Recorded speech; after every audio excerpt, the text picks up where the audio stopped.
नमस्कार, good afternoon. सास बहू और सेंसेक्स के आज के इस वेडनेसडे एपिसोड में आप सबका स्वागत है। आज मदद करने के लिए sharmilajoshi.com की शर्मिला जोशी आपको स्क्रीन पे मुस्कुराती हुई नजर आएंगी। Sharmila ma'am, welcome on the show और काफी दिनों बाद लौटने के लिए thank you so much.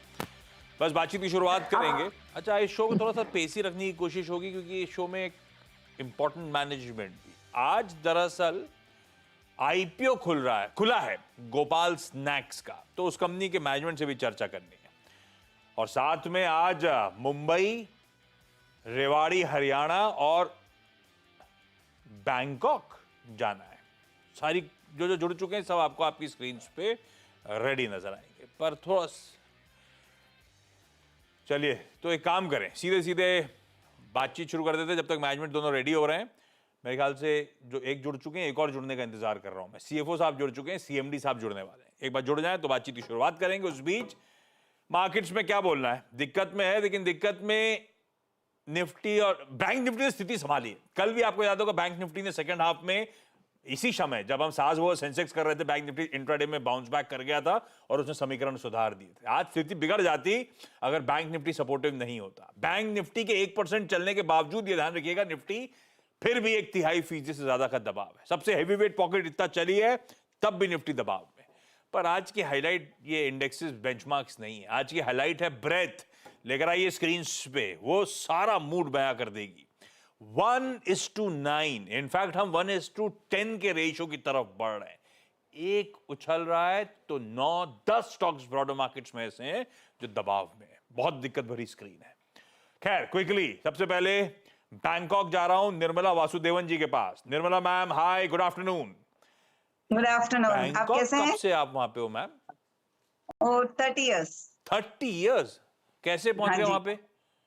My husband is working here. For the past 30 years? Yes. Bangkok में जॉब स्टेबिलिटी बहुत है। टचवुड। निर्मला मैम, पहला सवाल कौन सा? Crompton Greaves Consumer Limited. I have 46 shares, average of 375. I'm holding it since 2021. 2021, so it's been 2-3 years now. Yes. 221 long term के लिए लिया भी जब लिया था तो लंबी अवधि के हिसाब से लिया था मैम, या लॉजिक कुछ और था? No, no, no. Always long term. Disappointing रहा है फिर तो। क्या करना चाहिए भाई? चलेगा नहीं चलेगा शर्मिला मैम? 85-90 रुपए मेरी खरीद से नीचे। बिल्कुल, और आई थिंक नतीजे भी इतने खास अच्छे नहीं रहे हैं। हैविंग सेड ऑल दैट, मुझे लगता है कि इसके टारगेट आप 380 के लगा सकते हैं अगर आप आपके पास पेशेंस है एक साल रुकने का। And you know things can change in a year, outlook भी बेहतर हो सकता है। तो मेरे हिसाब से अभी के लिए बने रहिए और 380 का टारगेट ध्यान में रखिए। ओके, मुंबई से दीपाली पुरी जी के पास चला जाए। Deepali ma'am, good afternoon. Deepali ma'am, आपकी पहली क्वेरी कौन सी और मुंबई में क्या करते हो आप?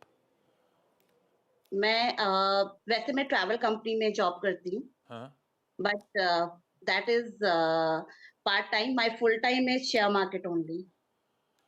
और मतलब ट्रैवल कंपनी के लिए बिजनेस मोबिलाइज करना या कुछ और? No, basically I am taking care of leisure department, leisure travel. तो बेसिकली हॉलीडेज अगर मैं प्लान करना चाहूँ तो आप मदद कर दोगे और वो सस्ते में भी करा दोगे? Yes, true. डायरेक्टर साहब, मैम का नंबर सेव करो। दीपाली मैम, पहला सवाल कौन सा? मेरा यस बैंक के लिए है पहला क्वेश्चन। मेरे पास 5000 शेयर्स हैं एट 26। और दीपाली मैम, ये हमने क्यों लिया था? मतलब बेसिकली बहुत लंबी अवधि के हिसाब से लेके रखा हुआ है या कुछ बीच में तेजी आई थी इसलिए एंटर करे? क्या रीजन था? मैंने अभी लिया था ये फरवरी में ही। 25 फरवरी के आसपास मैंने लिया था। एंड मुझे इसका न्यूज था कि 50 तक जाएगा, सो मैंने लिया था। But as of now it's 3 rupees का लॉस है मुझे इसमें। ठीक है, हो सकता है 50 तक जाए। कोई टाइम फ्रेम बताया था जिसने न्यूज दी थी या बोल दिया था बस 50 जाएगा? बस बोल दिया था, बट हाँ 6 to 1 year, 6 months to 1 year। पता नहीं वो तो खैर, लेकिन शर्मिला, हम सब रिटेल की बहुत आस लगी है। ऐसे ही कई सारे काउंटर्स हैं, उनमें से एक यस बैंक भी है। जाएगा क्या, तेजी करेगा क्या, लंबी अवधि के लिए रख लूं तो मुनाफा कमा के देगा क्या? मेरे हिसाब से उनके फिलहाल का जो लेवल है उससे उनको जरूर मुनाफा देगा, लेकिन हैविंग सेड दैट इसके नतीजे थोड़े डिसअपॉइंटिंग रहे हैं। तो मेरी नजर उन पर रहेगी, बिकॉज ऑब्वियसली मैं फंडामेंटल्स ट्रैक कर रही हूँ, तो मेरी नजर रिजल्ट्स पर रहेगी। तो आई थिंक जो गिवन रिजल्ट्स है और जो करंट उनकी स्थिति है उसको देखकर मेरा टारगेट 28-29 के करीब रहेगा। तो उसको आप ध्यान में रखिए। अगर चीजें बदली इन इन द इंटरिम और इनके नतीजे थोड़े बेहतर आने लगे, then maybe the targets could be raised. लेकिन अभी के लिए मेरे टारगेट्स 29 के रहेंगे। ये लॉजिकल है, ये 50 डबल हो जाएगा, ये बहुत दूर की कौड़ी है। बाजार कितना रिवॉर्ड करेगा पता नहीं, अपने हाथ में रिस्क मैनेजमेंट है, उसका ध्यान रखिएगा। फिलहाल के लिए होल्ड है yes bank account. Rewari Haryana से दीप्तिमयी मिश्रा जी स्क्रीन पे। दीप्ति, अपनी तो मुलाकात हो गई ना? जी सर। कैसी हैं आप? जी सर, अच्छी हूँ। दीप्ति मैम, पहला सवाल आज का कौन सा? Welcome back. जी सर, थैंक यू एंड नमस्ते सर। आज का मेरा पहला सवाल है आरवीएनएल के ऊपर है। 275 में 430 शेयर है मेरे पास। इसको हम 6 मंथ से 1 ईयर व्यू के तरफ से लिए थे, तो आज जैसे डाउन गया, इसको क्या करेंगे? उसमें और ऐड करेंगे या क्या करना है इसमें? अभी कितना टाइम हो गया लिए हुए? सर ये तो डिटेल्स बता नहीं पाऊंगी मैं। ना ठीक है, अंदाजन मैं पूछ रहा था, कोई नहीं भाई। शर्मिला, पोजिशनली लिया था, अभी नीचे चला गया है। अच्छा काउंटर है तो एवरेज करें और ऐड करें या नहीं करें? कैसा व्यू बन रहा है आपका? रेलवे स्टॉक थोड़ा सा मुनाफाजुली की गिरफ्त में आ रहे हैं, ऐसा नहीं कि सारे सरकारी, लेकिन रेलवे ठंडे पड़े हैं। बिल्कुल, एंड आई थिंक कि वही एक चिंता है कि जिसे कहते हैं ना, बबल जैसी स्थिति हो गई थी इन सब रेलवे स्टॉक्स की। तो और उसमें आरवीएनएल के पहले इस क्वार्टर के नतीजे भी इतने ठीक ठाक नहीं थे, जितना उम्मीद था उससे थोड़े कम आए। खराब नहीं कहेंगे, लेकिन उससे थोड़े कम आए। और जब ऑलरेडी स्टॉक इतना चल चुका रहता है और इस तरह के रिजल्ट्स आते हैं, तो थोड़ा बहुत करेक्शन एक्सपेक्टेड है। और फिलहाल का जो माहौल है, हम देख ही रहे कि मिड कैप्स में करेक्शन हो रहा है। तो मेरे हिसाब से एवरेज आप मत करिए, थोड़ा टाइम रुकिए, और अगर आप रुक सके तो बने रहिए, लेकिन एवरेज तो मैं रेकमेंड नहीं करूंगी इस समय।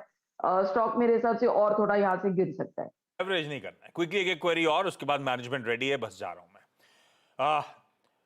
निर्मला मैम, अगला सवाल। VIP Industries. I Okay. have 22 shares at 602. 602 पे वीआईपी लॉन्ग टर्म के लिए आज से लिया था मैम, है ना? Long term. Travel industry is doing well, so long term के लिए लिया था, but it's only falling. Bangkok में खूब टूरिज्म है इस समय। ये सीजन है कि नहीं? ये सीजन नहीं Okay. होगा ना? It is a season throughout the year, Actually, but true. फिलहाल तो a little less. हाँ, वीआईपी भाई ट्रैवल टूरिज्म पिकअप करेगा, उस लॉजिक के साथ लिया था। अभी 60 रुपए नीचे चल रहा है खरीद से। शर्मिला जी, क्या करा जाए? मेरा 700 का टारगेट रहेगा, मेरे हिसाब से बने रहिए। क्योंकि जैसे उन्होंने कहा कि ट्रैवल तो अच्छा कर ही रहा है, और उसके साथ साथ शादी सीजन में काफी लोग बैग्स खरीदते हैं इन द इंडियन कॉन्टेक्स्ट। तो मेरे हिसाब से आप बने रहिए। दीपाली मैम, अगला सवाल। जेपी पावर है एट 9 रुपीज 470 शेयर। ये किसी ने आइडिया दिया था डबल होगा या ऐसा कुछ, या कोई और रीजन से लिया था? नहीं, ये सिर्फ सीएनबीसी में मैंने सुना था इनफैक्ट। है जेपी पावर? पावर सेक्टर्स में तेजी आने की उम्मीद है। लेकिन जेपी पावर नहीं मेंशन होगा, लेकिन गजब है भाई, डबल तो होने की तैयारी ये कर रहा है। बल्कि जेपी पावर, शर्मिला क्या करा जाए? मेरे हिसाब से बने रहिए और 20 रुपए का टारगेट रखिए, क्योंकि अब उनके नतीजे थोड़े ठीक ठाक आने लगे हैं, और जैसे उन्होंने कहा कि पावर सेक्टर पर काफी फोकस है, तो मेरे हिसाब से 20 का टारगेट रखिए ध्यान में। होल्ड करिए मैम, बढ़िया मुनाफा हो भी रहा है आपको तो। दीप्तिमयी मैम, हमारा अगला सवाल। जी सर, सेल और ईकन के ऊपर मेरा सवाल है। पहला कौन सा? सर सेल, उसमें 450 क्वांटिटी 139 की खरीद है ना? जी सर। लंबी अवधि वाला मामला था, ट्रेडिंग वाला मामला था? सर ये सारे 6 मंथ टू 1 ईयर व्यू के लिए हम लिए थे। हाँ, और कैसे डिसाइड? अच्छा छोड़ो, मैनेजमेंट बैठा है, मैं इस पे नहीं जाता। शर्मिला मैम, क्या करा जाए भाई? सेल का व्यू क्या है? आप मेरे हिसाब से बने रहिए। वैल्यूएशन थोड़े ऊपर है, लेकिन जिस तरह का सेक्टर है और उसमें ये स्टॉक प्लेस है, मुझे काफी अच्छा लगता है। तो अगर आपका 1 साल का नजरिया है तो बिल्कुल बने रहिए। ओके, इस नोट पर दीपाली मैम नंबर सेव कर लिया है। दीप्तिमयी मैम और निर्मला मैम, निर्मला मैम को भी नंबर सेव करो डायरेक्टर साहब। आप सबका जुड़ने के लिए बहुत बहुत धन्यवाद, और शमला ब्यूटीफुली सारी क्वेरी सॉल्व करने के लिए आपका भी धन्यवाद। चलिए अब इस नोट पर एक काम करा जाए। आज से आपने चैनल पर सुबह से सुन ही रहोगे कवरेज के तौर पे कि गोपाल स्नैक्स नाम की कंपनी का आईपीओ खुल गया है।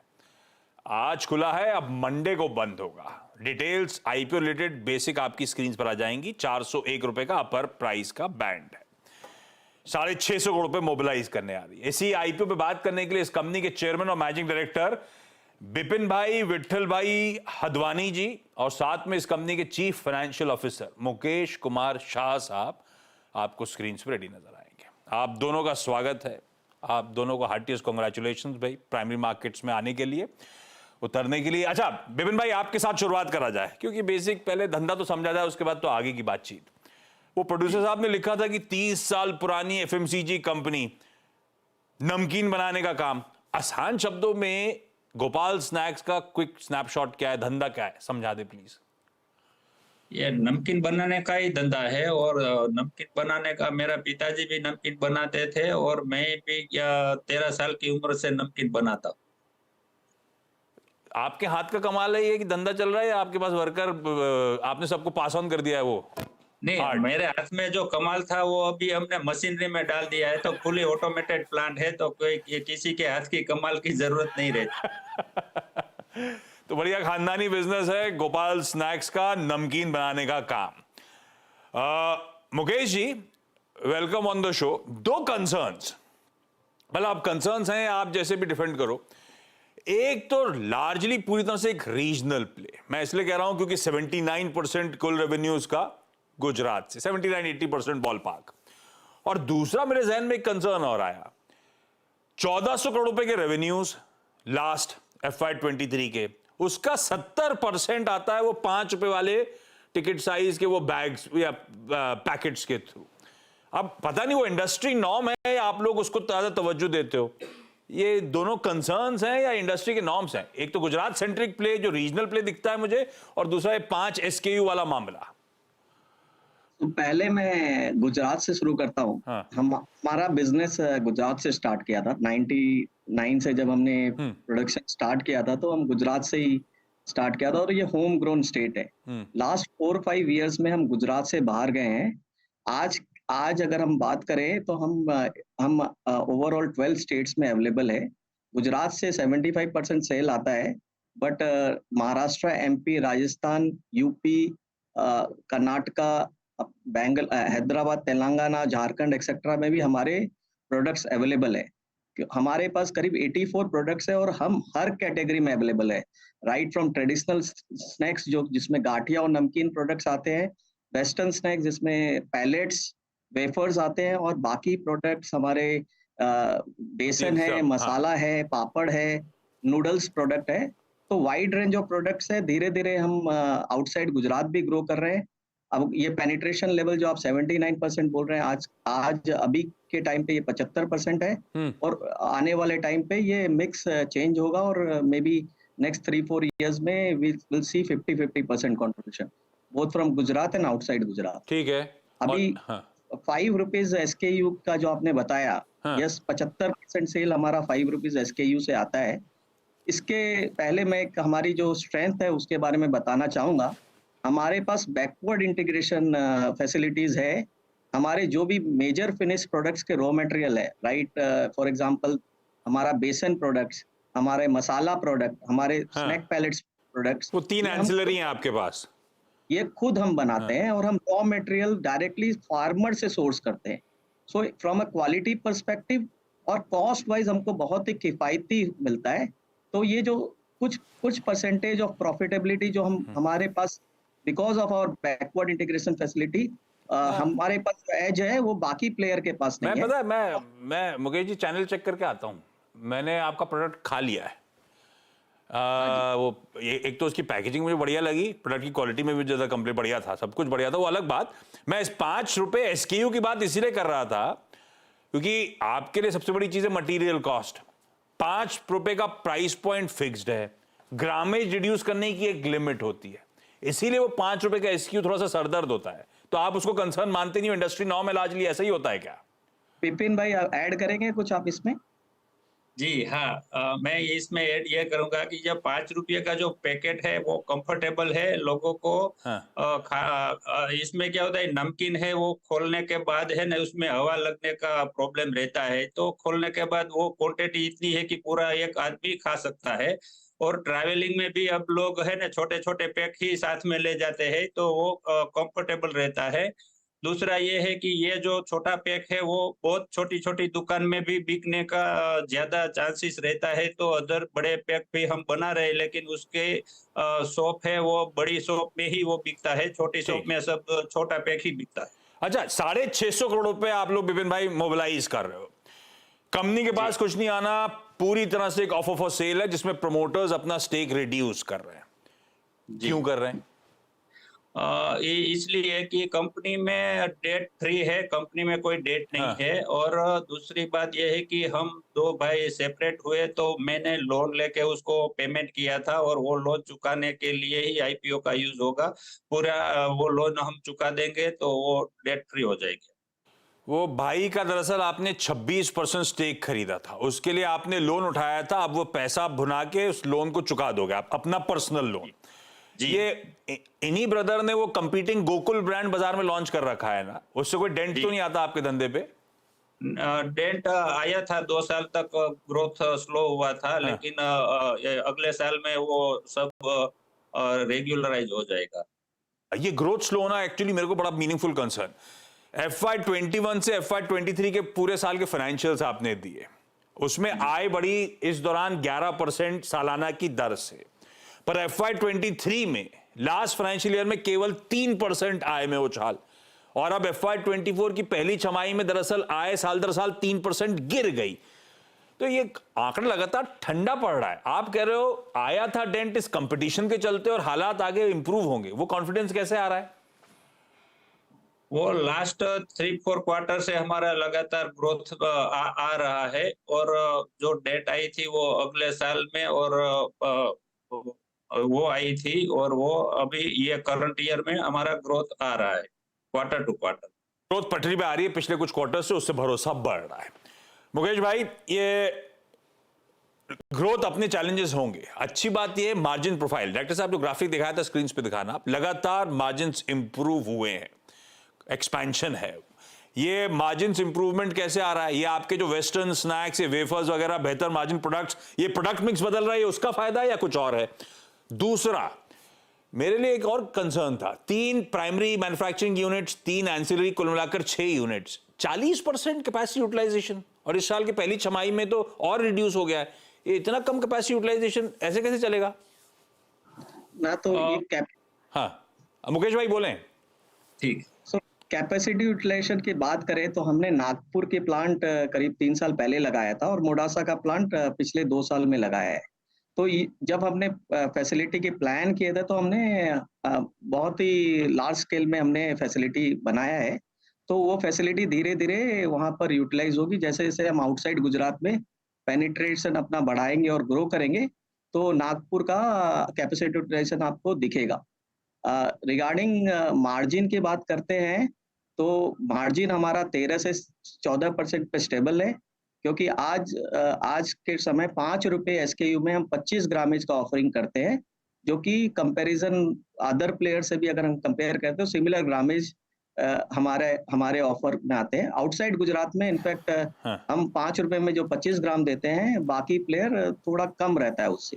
अच्छा, अब मेरे पास समय नहीं है विपिन भाई, लास्ट सवाल, आजकल तो जब जमाना है, लोग अभी अपन गुजरात सेंटरिंग धीरे धीरे बढ़ रहे हैं, चलिए तो गुजरात सेंटरिंग है तो एक्सपोर्ट नदारत है, अभी बढ़ेगा, आगे चलते आएगा कभी, पर ई कॉमर्स, मॉडर्न ट्रेड, ये सब जो नाम टर्म यूज करे जाते हैं, एकदम मिनिस्क्यूल सा पार्ट आता है, मेरे ख्याल से 0.5%, 1% के आसपास, अपन उधर फोकस नहीं कर रहे बिल्कुल भी। अभी हमने फोकस करने का चालू किया है। आज तक हमारा जो बड़ा भाई था वो सेल्स दिख रहा था। हमारे हाथ में आने के बाद हमने वो स्टार्ट किया है, रेलवे भी स्टार्ट किया है और बड़े स्टोर भी हमने स्टार्ट कर दिए हैं और जिपर के साथ स्टैंडी पाउच भी हमने लॉन्च कर दिया है। वो सब में हम आगे बढ़ रहे हैं। चलिए विपिन भाई, मुकेश जी, आप दोनों को बेस्ट विशेस इस प्राइमरी ऑफरिंग की सक्सेस को लेकर। अब जब सक्सेसफुल आईपीओ हो जाएगा, लिस्टिंग होगी, तब आप लोगों से वापस बातचीट करूंगा और तब थोड़े से आगे के नंबर्स पे बातचीत करेंगे। थैंक यू सो मच जुड़ने के लिए, बेस्ट विशेस। क्विकली छोटा सा ब्रेक के उस पार एक क्विक मार्केट चेक। इंडेक्स वही है, 1/3% के दबाव, 80 पॉइंट कमजोर है। बैंक निफ्टी 1% ऊपर है, पर मैंने जैसे बताया था मिड कैप्स 0.25% का दबाव, ब्रेथ वैसे ही डिटोरिएटेड। तो ब्रॉडर मार्केट्स और मिड कैप यूनिवर्स पे खास फोकस है। मैं ज्यादा समय आपका वेस्ट नहीं करूंगा क्योंकि ब्रेक के उस पार मिड कैप मंत्र है और इसी सेगमेंट पे डिटेल में फोकस।